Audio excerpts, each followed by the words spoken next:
I really got to work with Terry on Project Connect and transit things when he was on the Cap Metro board. And he was really leading and championing the work that we're doing even now around light rail in Austin.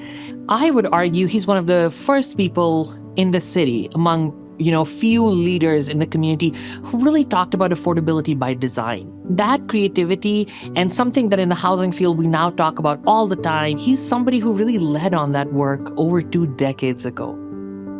I think Terry's passion is infectious, and the vision that he sees for a project and how eloquently he can describe that really gets everyone on board with what the potential is for that project. He had a vision for what Plum Creek was going to be, for how it could be developed, the community that it could involve and engage and grow into, and really what that would mean for not just the city of Kyle, but for all of Hays County and that whole region. He led, for most of his time there, the Finance Committee on Cap Metro. And on a public board, having somebody that has the deep business experience that he has is very, very valuable. And I think during my time in public service in Austin, as well as anybody in the community, he understood the ties between the economics of development, the costs of transportation, the challenges of transportation. He really grounded us in day-to-day real life economics. The first time I began to collaborate closely with Terry was when he was on a team that put together a conservation development, a green development symposium at Lady Bird Johnson Wildflower Center.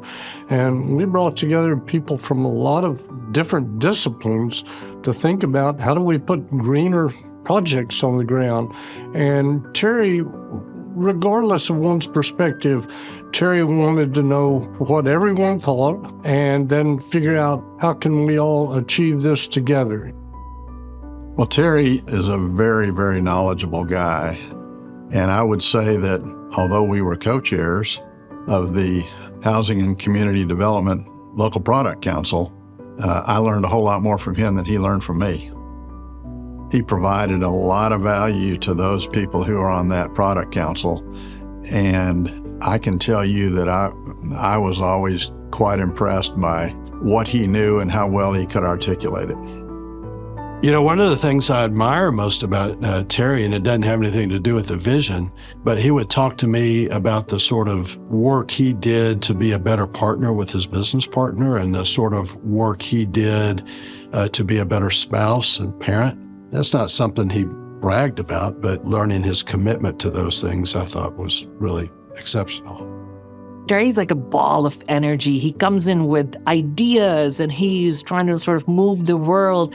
And honestly, I cannot think of a better person to think of as a visionary because he's someone who thinks big ideas. He's thinking into the future. He's reminding of us where we want to go as a community or an organization, no matter what conversation you're having. And that comes out in the work that you always see him do.